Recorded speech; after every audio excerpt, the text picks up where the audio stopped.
Hello, it's odd talking to cameras.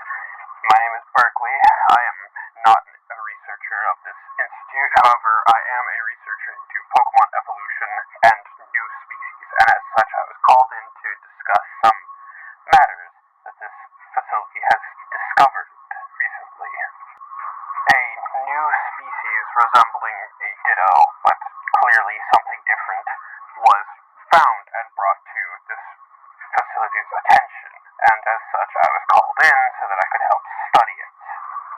Allow me to share what I have found so far, and hopefully we can get to the bottom of these strange mutations in time. Now, these strange creatures that we've taken to calling Dittoth seem to be almost akin to another realm's version of Ditto. An unstable mass of cells capable of shifting and transforming itself to account for any environment. It felt as though almost something from beyond the stars was aligning things to fit properly, and so it almost felt wrong to not go with this name, but only time will tell if this name sticks. Now, from here on out, all other species we've discovered have been twisted in some way via coming into contact with the Dittoth species. It appears that through some action, they are able to sacrifice their own life in order to permanently damage and mutate these other species into creatures with skills somewhat similar to their own. One such species that has undergone this odd mutation is Octillery into this being we have taken to calling Octulu. These creatures seem to be okay with their state. They don't show any visible distress. They retain all of their ability from their time as Octillery, such as their accuracy and their hardened heads. However, now with greater control over water, they are able to form a pseudo-body to move better on land and in water. This allows for greater combat potential. However, they seem to have some sort of effect on their trainers. This is something worth looking into. One more thing to add to the report. Whenever they fall asleep, they enter a defensive state where they wrap their bodies with their tentacles and then further coat themselves in a dense layer of water. We, so far, haven't found anything capable of piercing or interrupting this water-coated sleep. We're not sure we ever will. Another aquatic Pokemon that we've discovered has the same effect when exposed to Dittoth is Gastrodon. However, with the small caveat that when we exposed them to Dittoth, instead of going one at a time, they were merged together.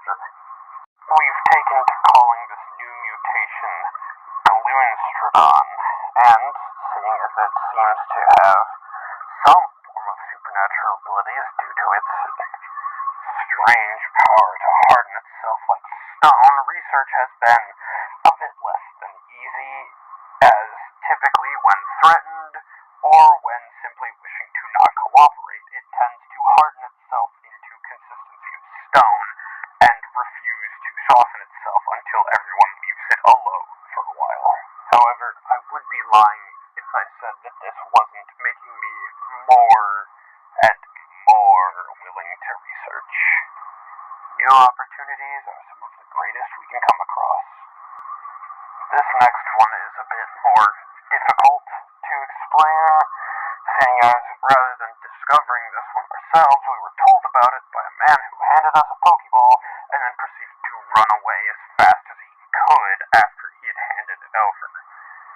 At first we were puzzled as to why he did this, but upon further study we fully understand and envy him for being able to do that. The man who delivered us the Pokeball for this new species described it as Cactotep, and told us a fantastical tale that at first was hard to believe, but as time went on and we studied it more, we fear he may have been telling the truth.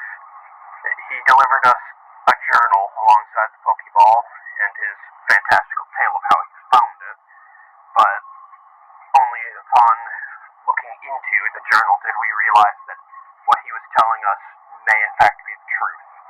And if it is, as we fear, then no facility in the world can store this thing. I fear that even a simple mention of its name could be harmful to all around. But as we are researchers, we have a duty to discover new things and do our best to understand what no other is willing to do. So we will continue researching this being. That must be the guard dog. I'll go see what's happening.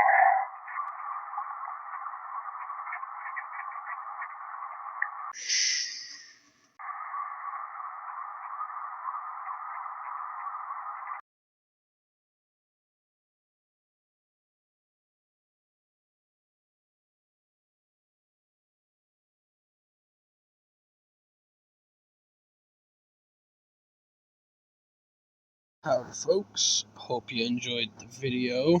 I'm sorry about that voice filter effect. I apologize if it was too loud for some of you. From here on, I'm going to be talking about the designs of all these things, so if that's not something you like, then I would advise hopping off here. But without further ado, let's get into that, shall we? First up is Cthulhu, and Cthulhu's descriptions in the source material often describe him as a humanoid figure with a head like an octopus and draconic features. So I wanted to include the dragon wing shape and the humanoid form without having to make it like a grim snarl, its body is actually hair situation.